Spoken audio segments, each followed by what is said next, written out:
Friends, मैं अरुण गौतम। स्वागत है आपका एक बार फिर से अभिजात क्लासेज पे।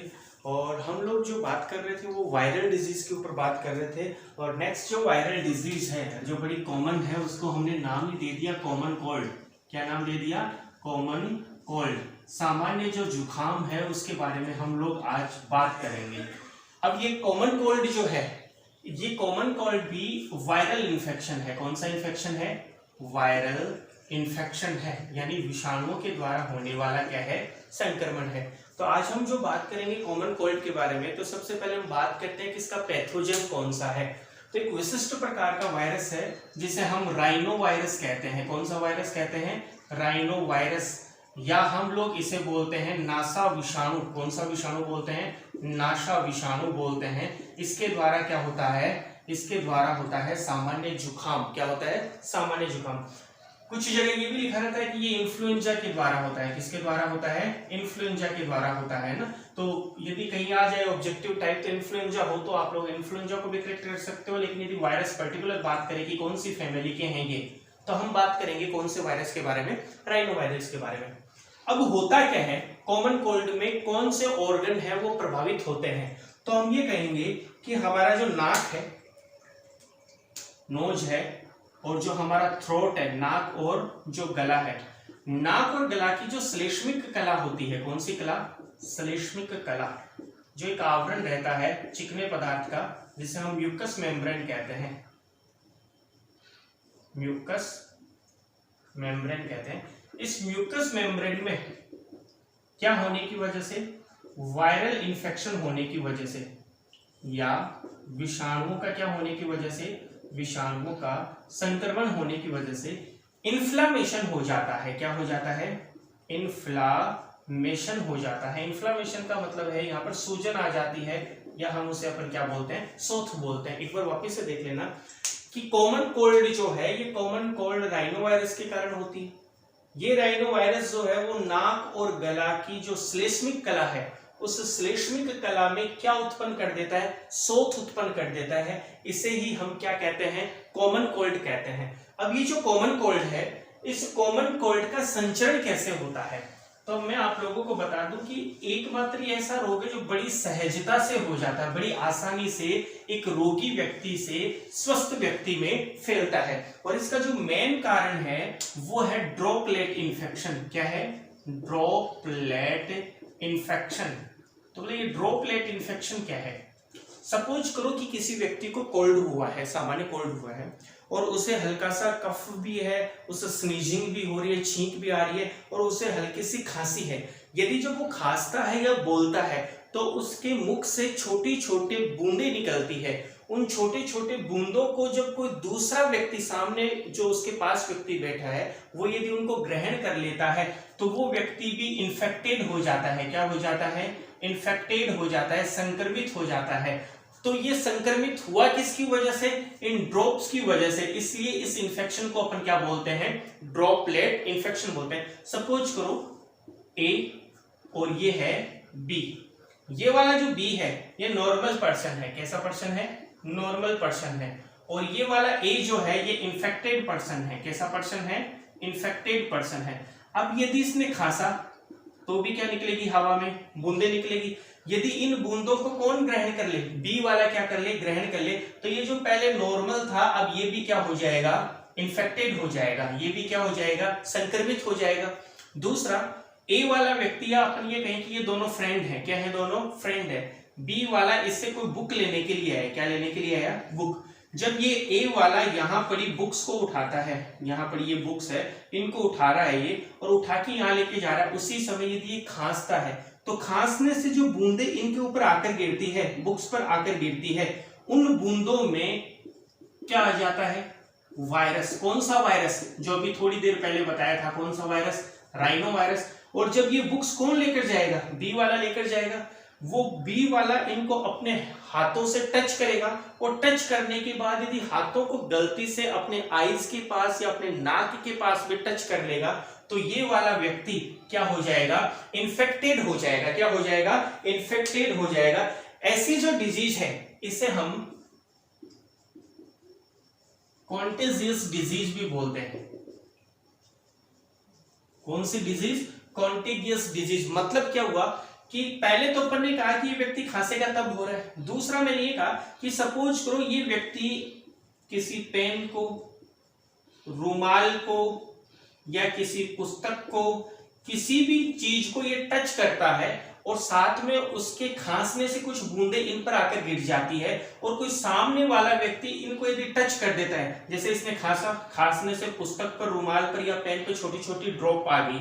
अब बी वाला व्यक्ति इसके घर पे आता है, आने के बाद में यदि वो इनको गलती से टच कर देता है, टच करने के बाद बैठे बैठे यदि अपने नाक के पास या आईज के पास यदि ले जाता है तो ये व्यक्ति भी क्या हो जाएगा, इन्फेक्टेड हो जाएगा, जबकि ये वाला व्यक्ति इसके कांटेक्ट में नहीं आया अभी। इसने तो क्या किया, सीधे घर पे आया, घर पे आने के बाद उसकी कोई बुक पड़ी थी, उसको बुक को उठाया, पढ़ लिया, पढ़ने के बाद में नाक के पास टच किया, तो ये व्यक्ति क्या हो जाएगा, इन्फेक्टेड हो जाएगा। तो ऐसी जो डिजीज है उसे कॉन्टेजियस डिजीज भी बोलते हैं, क्योंकि इसका संक्रमण बड़ी इजीली हो गया, बड़ी सहजता के साथ हो गया। तो ये तो अपन ने बात कर ली कि संचरण का माध्यम क्या है, तो मेन संचरण का माध्यम कौन सा है, ड्रॉपलेट इन्फेक्शन। अब हम लोग बात करते हैं इसके सिम्टम्स की। किसकी बात करेंगे, सिम्टम्स की बात करेंगे कि ये जो कॉमन कोल्ड है इसके सिम्टम्स क्या हैं। तो इसके सिम्टम्स बड़े इजी हैं। पहले नंबर पे जैसे हम लोग बोल सकते हैं वाटरी नोज, यानी नाक से पानी बहता रहता है। क्या बहता रहता है, नाक से पानी। कई बार ऐसा हो सकता है कि वो जो पानी है वो तरल गाढ़े रूप में हो जाए, पीले रंग का या ग्रीन रंग का हो जाए। नंबर 2 पर वाटरी आईज, आंखों से भी क्या निकलता है, पानी निकलता है। फिर उसके बाद माइल्ड फीवर। माइल्ड फीवर का यहाँ तात्पर्य है कि हल्का बुखार हो जाता है। क्या होता है, हल्का बुखार आ जाता है, हल्का बुखार आ गया। फिर है उसके बाद में स्नीजिंग, यानी छींक का आना। किसका आना, छींक आना, लगातार क्या आना, छींक आना। फिर उसके बाद में हल्की ठंड, ठंड तो लगेगी भाई, जुकाम है। फिर इसके साथ में ही हेडेक होना, यानी सिर का भारी होना। किसका भारी होना, सिर का भारी होना। पेशियों में क्या होना, पेशियों में थकान होना। क्या होना, पेशियों में थकान होना। इसके अलावा अपन कह सकते हैं गले में खराश उत्पन्न होना, गले में खराश उत्पन्न होना। तो ये जो है ये सारे के सारे सिम्टम्स हैं। किसके सिम्टम्स हैं, ये सारे के सारे कॉमन कोल्ड के क्या हैं, सिम्टम्स है, सामान्य लक्षण है, जो कितने दिनों तक रहते हैं, 3 to 7 डेज। 3 से कितने दिनों तक रहते हैं, 7 दिनों तक रहते हैं। क्लियर हुआ यहां तक। अब देखो यहां मैं एक बात और बता देता हूं कि यदि 3 से 7 दिन में जुकाम यदि ठीक हो जाती है तब तो बहुत अच्छा है। यदि ये ठीक नहीं होता तो फिर होता है सेकेंडरी इन्फेक्शन। क्या होता है, सेकेंडरी इन्फेक्शन। बोले ये सेकेंडरी इन्फेक्शन क्या है, प्राइमरी जो इन्फेक्शन था, प्राइमरी इन्फेक्शन की वजह से ये जो सिम्टम्स आए थे ये हो रहे थे किसकी वजह से, वायरस की वजह से, विषाणुओं की वजह से हुआ था। किसकी वजह से हुआ था, विषाणुओं की वजह से। अब अपन ने स्टार्टिंग में बोला था कि इस डिजीज में म्यूकस जो मेम्ब्रेन है नाक की और गले की, उसमें इन्फ्लामेशन हो जाता है, उसमें सोथ उत्पन्न हो जाता है। सेकेंडरी इन्फेक्शन में क्या हो जाएगा, बैक्टीरियल इन्फेक्शन हो जाएगा। पहले वायरस से हो गया था, वायरस में क्या हुआ था, वो सूजन आ गई थी श्लेष्मिक कला में। तो सेकेंडरी इन्फेक्शन में क्या है, बैक्टीरिया जो है अब कौन आ जाएगा, जीवाणु आ जाएगा।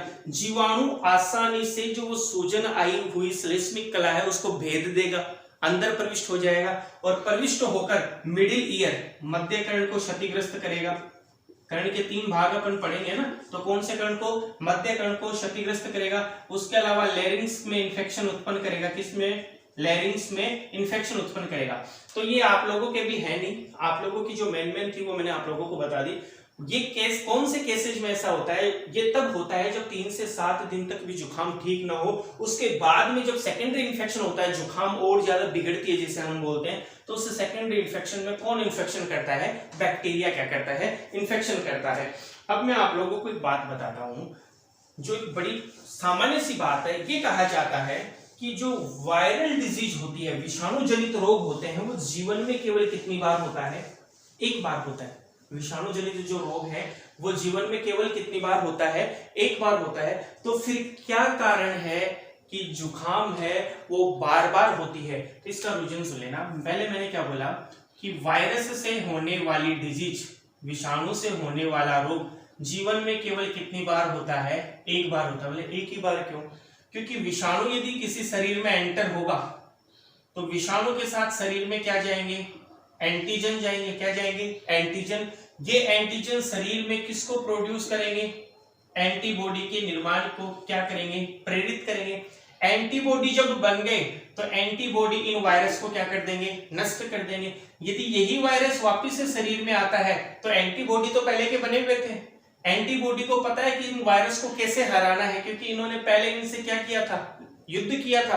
अब इन एंटीबॉडी को पता है कि वायरस को कैसे हराना है, तो इजीली ये एंटीबॉडी इन वायरस को क्या कर देंगे, नष्ट कर देंगे और शरीर में दोबारा ये वायरस क्या नहीं फैला पाएंगे, इन्फेक्शन। लेकिन हम बात कर रहे हैं कि ये कॉमन जो कोल्ड है ये तो कभी भी हो जाती है, एक सीजन में भी 2 से कितनी बार हो जाती है, 3 बार हो जाती है। उसका रीजन क्या है कि ये जो राइनो वायरस था, कौन सा वायरस था, राइनो वायरस।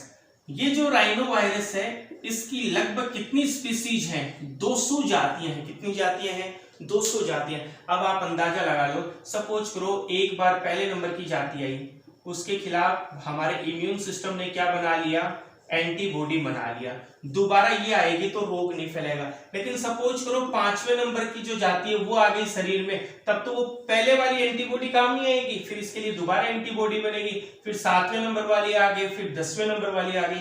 कहने का मतलब समझ गए कि राइनो वायरस की लगभग 200 जातियां हैं, तो ये 200 जातियां मनुष्य में कितनी बार तो जुकाम पैदा कर ही सकती है, 200 बार। एवरेज या औसत जो आयु बताते हैं मनुष्य की वो कितनी वर्ष, 100 वर्ष, और आजकल तो 100 वर्ष भी नहीं होती, लगभग कितने वर्ष, 60 से 70 वर्ष। तो 60 से 70 वर्ष में कितनी बार जुकाम हो सकती है, 100 बार हो जाएगी, 150 बार हो जाएगी, और ज्यादा जीवित रहे तो 50 बार और, यानी हम कह सकते हैं कि पूरे जिंदगी भर उसकी कितनी बार जुकाम हो सकती है, 200 बार क्या हो सकती है, जुकाम हो सकती है। तो मैंने कॉमन कोल्ड के बारे में बता दिया। आप लोगों को बोर्ड की रिगार्डिंग याद क्या रखना है, बोर्ड की रिगार्डिंग याद रखना है कि इसका पैथोजन कौन सा है, राइनो वायरस। संक्रमण किसकी वजह से होता है, तो ड्रॉपलेट इन्फेक्शन होता है। फिर उसके बाद में सिम्टम्स क्या है, तो मैंने आप लोगों को सिम्टम्स बता दिए। बचने के क्या उपाय हैं, यदि किसी व्यक्ति को कॉमन कोल्ड हो भी जाए तो छींकते समय या खांसते समय, क्या करते समय, छींकते समय या खांसते समय मुंह पर या तो हाथ रखे या फिर किसका उपयोग करें, रुमाल का उपयोग करें। क्यों करें रुमाल का उपयोग, क्योंकि उसके छींकने से या खांसने से जो क्या निकलेगी, ड्रॉपलेट निकलेगी, वो किसी दूसरे व्यक्ति को क्या न कर दे, संक्रमित न कर दे। इसलिए हम लोग इस रोग का इस तरीके से क्या कर सकते हैं, बचाव कर सकते हैं। उपचार के बारे में मैंने आप लोगों को बता दिया कि 3 से 7 दिन में खांसी स्वयं ठीक हो जाती है। सामान्यतः हमेशा याद रखना, आप मेडिसिन लो तो भी 3 से 7 दिन रहेगी और ना लो तो भी 3 से क्या रहेगी, 7 दिन। 3 से 7 दिन में या तो ठीक हो जाएगी, क्योंकि हमारा प्रतिरक्षा तंत्र वो जो भी राइनो वायरस है उनको क्या कर देंगे, मार देंगे। यदि 3 से 7 दिन के बाद में भी वो ठीक नहीं होती तो फिर सेकेंडरी इंफेक्शन ना हो जाए, इसलिए हमें किनसे कांटेक्ट करना चाहिए, उस समय हमें किससे कांटेक्ट करना चाहिए, डॉक्टर से। और सबसे इंपॉर्टेंट जो मैंने बात बताई है वो यही है कि क्या कारण है कि जुकाम जो है वो बार बार होता है, जबकि कहा जाता है कि वायरल जनित या विषाणु जनित रोग जीवन में केवल कितनी बार होता है, एक बार। तो उसका रीजन मैंने आप लोगों को बता दिया। वीडियो अच्छा लगे तो शेयर करना, लाइक करना और चैनल को सब्सक्राइब करना। जो भी आप लोगों के कलीग्स हैं उनको आप लोग शेयर कीजिए, वीडियो सब्सक्राइब करें। Thank you.